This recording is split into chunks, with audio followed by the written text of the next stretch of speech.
نشوفوا في هذا الفيديو تصحيح تمرين من درس المعادلات التفاضليه.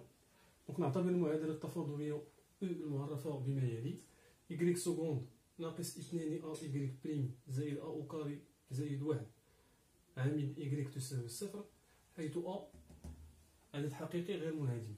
السؤال الاول هو حل المعادله التفاضليه او، ثم استنتج ان الداله f المعرفه ب x ناقص ب اكسبونسيال ax كوس x هي حل المعادله او.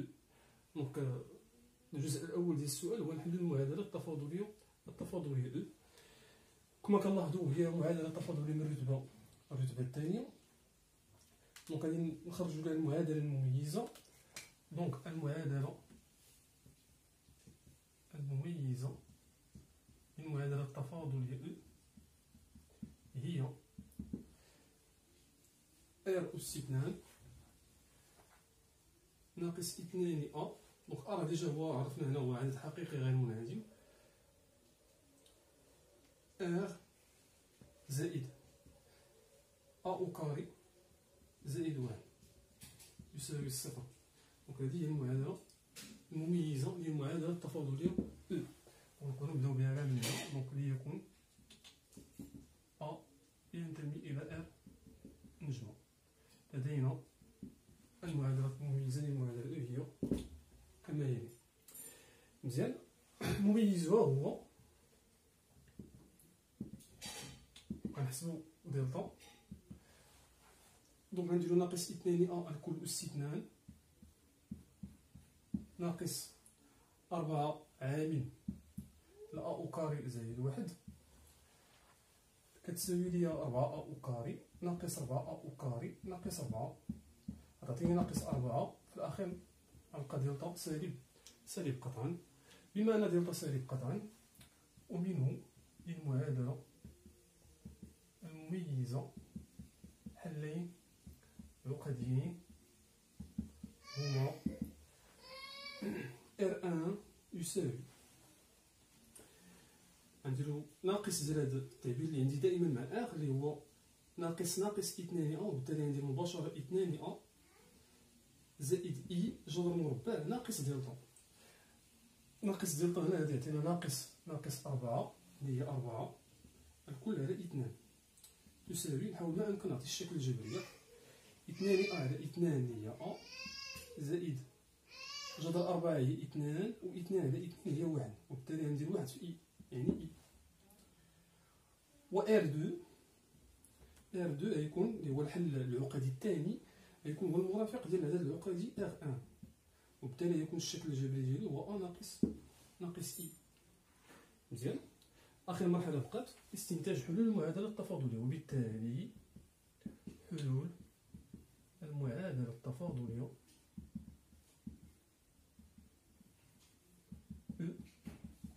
هي الدوام التي أو المعرفة على R بما يلي. دونك x نربطه ب، ونرجع للخاصية ديالي اللي فيها الحلول ديال هاد الحالة اللي عندي من المعادلة التفاضلية من رتبة جوج، ياك. دونك القاعدة اش كتقول لي؟ كتقول لي في الحالة هادي غادي نديرو ألفا كوسينوس كيو إكس. دونك هاد الكيو هذا نعاودو نجيو نخرجو من هنا، غنجي هاد R1 هذا، هاد R1 ها هو الشكل الجبري ديالو، الغير ديالو غيكون هو A، وبالتالي بي هو A، و كيو هو ليماجينير ديالو اللي هو واحد هنا، إي ضربناها في واحد باش نطبق القاعدة مزيان. دونك هنا كوس كيو، دونك كيو هنا هي واحد، وبالتالي غادي ندير واحد في إكس، يعني مباشرة غادي ندير هنا إكس. دونك واحد في إكس يعني إكس، كيو هنا هي واحد، ياك، زائد بيتا سينوس عاوتاني كيو إكس اللي هي إكس عامل ليكسبونسيال. في القاعدة كاينة هنا بي إكس. بالنسبة لبي عندي القيمة ديالها هنا هي أ، بالتالي غادي ندير هنا ليكسبونسيال ديال أ إكس. مزيان، حيث ألفا بيتا عددان حقيقيان، وكذلك هذاك أ هو عدد حقيقي غير منعدم. نعاودو نزيدو نعرفو هنا مزيان. دونك هادو هما مجموعة حلول المعادلة التفاضلية.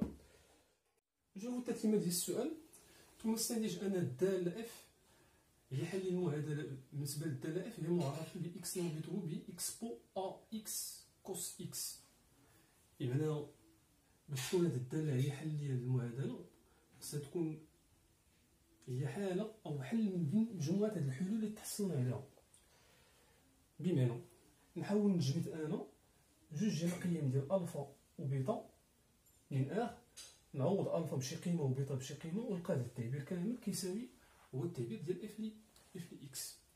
دونك بالملاحظة هنا شي حاجة بسيطة، غنشوف هنا كوس اكس بمعنى إلا نشرنا هاد التعبير هذا نلقى ألفا كوس اكس بو. شتو بمعنى غادي ناخدو هنا ألفا هي واحد، مزيان. وإلا نشرت هذا التعبير الثاني ما غاديش نلقاه لأن ما كاين والو هنا. شتي بمعنى هاد البيتا هذا غادي ناخدو هو زيرو. إذا نأخذ بالزق هنا ونأخذ ألفا تساوي شحال قلنا واحد وبيتا تساوي زيرو. إذا الدالة معرفة بإكس مربوط ب غيولي عندي هنا واحد كوس إكس زائد زيرو، يعني يبقى لي هنا كوس إكس. ها هي كتبتها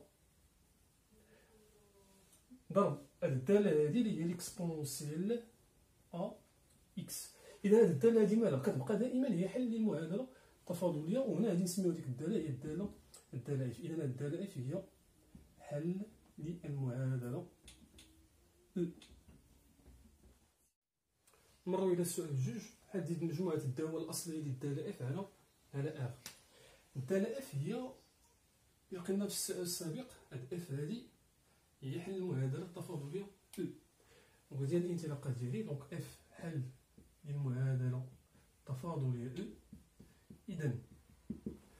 إذا اف دي اكس غادي يحقق لي هاد المتساوية هادي.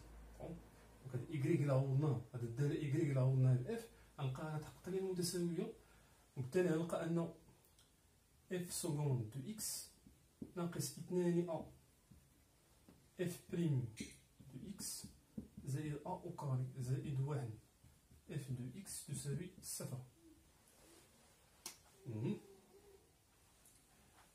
هادشي دائما لكل اكس من ار، وهذا هذا دائما هو عدد حقيقي غير منهزم.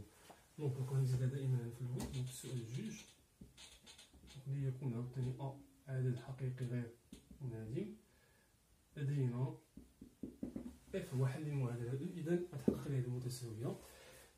الهدف ديالنا هو نلقاو مجموعة الدالة الأصلية ديال الدالة اف، وبالتالي دائما إلا انطلقنا من هذه المتساوية نحاول نجبد منها التعبير ديال اف لي اكس. هكا كنديرو دائما. دونك نحاول نجبد من هذه المتساوية التعبير ديال اف لي اكس. دونك هذا هو الهدف ديالنا من بعد. إذا وكنجبدو التعبير ديال اف لي اكس ها هو. دونك اف لي اكس غتساوي ليا غندي كلشي لداك الطرف ونقسم على ا او كاري زائد واحد، بمعنى ندير واحد على ا او كاري زائد واحد عامل لهذا التعبير اللي دينا للطرف الآخر، بمعنى ناقص اف بريم اف سكوند عفوا دو اكس زائد 2 أ اف بريم دو اكس. مزيان. هادشي دائما لكل اكس من ار اللي يساوي ليا هاد التعبير اللي يساوي ليا واحد على أ أو كاري زائد واحد. مزيان. دونك عندي هنا عاوتاني المجموع. ديما فاش كنلقى مجموع ديال الدوال القابلة للاشتقاق راه كنعاود كنطبق الخاصية. الخاصية اللي هي شنو هي؟ اف بريم زائد جي بريم راه تساوي ليا المشتقة ديال اف زائد جي. فهم؟ نتوما فين كتجاوب هكا ولا حنا نجاوب هكا. فهم؟ دونك اف سكوند راه هي البريم ديال اف بريم، بمعنى عندي ناقص اف بريم زائد 2 أ هي عدد ثابت. اف بريم غندير لها اف عاد ندير بريم هكا. باش نكملو هادي خصنا نحسبو هاد الدالة المشتقة ديال اف اللي نعاود نحسبو بوحدة هنا باش نعوضها مباشرة. دونك اف بريم دو اكس لكل اكس من ار عندنا هي المشتقة ديال اكسبونونسيال ا اكس كوسينوس اكس.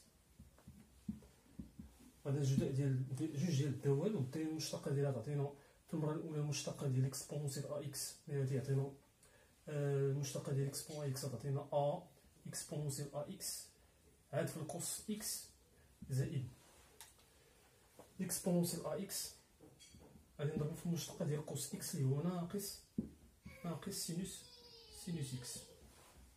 وكتبسط في الاخير غنلقى اكسبونسيال ا اكس عامل يبقى لي هنا ا كوس اكس ناقص سينوس اكس. دونك هذا التعبير ديال اف بريم دو اكس. باش نعوضو مباشرة عفاكم هنا ناقص اف بريم ها هو التعبير ديالها مباشرة غادي ندير اكسبونسيال ا اكس عامل ا كوس اكس ناقص سينوس اكس. دابا ساليت التعويض ديال اف بريم زائد 2 ا اف لي اكس 2 ا اف لي اكس هي هادي اكسبونسيال ا اكس كوسينوس اكس. مزيان. دابا اش بقى لي نزيد نبسط ما امكن هذاك التعبير. ما تنساو هادشي دائما عفاكم ياك راه كاين كلشي مشتقه ديال هذاك التعبير مشتقه ديال هذا التعبير هذا. دونك انا خدامها داخل الاقواس كنبسطها غير هذا الداخل ياك. انا هذا هو اللي غادي يمثل ليا هذا هو اللي يعاوني باش نحدد مجموعه الدول الاصليه. واحد على ا او كاري زائد واحد ناقص اكس. انا نحاول ندير واحد التعميم بالاكسبونسيال ا اكس. انا يبقى لي ناقص ا كوس اكس ناقص زائد سينوس اكس زائد 2 ا كوس اكس. دونك الا بسطنا ما امكن هنا ما تنساو هادشي دائما قلنا. دونك المشتقه ديال هاد التعبير كامل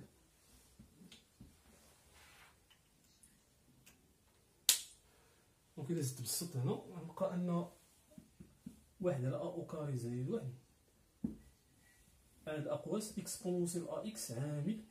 دونك الا حسبت ناقص ا كوس اكس مع زائد جوج ا كوس اكس غادي نلقى ا كوسينوس اكس زائد سينوس اكس. هادشي قلنا دائما مشتقه ديال التعبير كامل. مزيان. دونك لقينا اف لي اكس. ما تنساوش هذه راه ثابته وانا نقدر ندخلها هنايا بما ان عدد حقيقي غير منعدم اذا هذا كامل هو واحد العدد ثابت ياك. نقدر ندخل لداخل ديال هذاك المشتقه. نقدر ندير ليه بحال هكا واحد على ا او كاري زائد واحد وندير عاوتاني على الكل. هادشي كامل غادي ندير ليه المشتقه ديالو عاد نلقى التعبير ديال اف لي اكس. وبالتالي شكون هي الداله الاصليه ديال شكون هي الداله الاصليه للداله اف؟ هي الداله المعرفه بهذا التعبير هذا. وبالتالي انا ما بغاش داله اصليه بغا مجموعه الدول ياك. وبالتالي مجموعه الدول الاصليه لاف على ار هي الدول المعرفه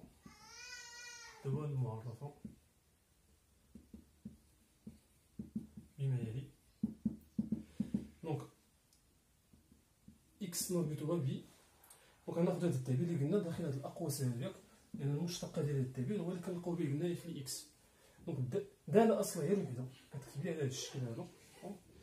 دونك غادي ندير واحد على ا او كاري زائد واحد اكسبونسيال ا اكس عامل ا كوسينوس اكس زائد سينوس اكس زائد واحد الثابته. علاش زدت هنا الثابته؟ يعني انا قال لك مجموعه الدول ياك سي.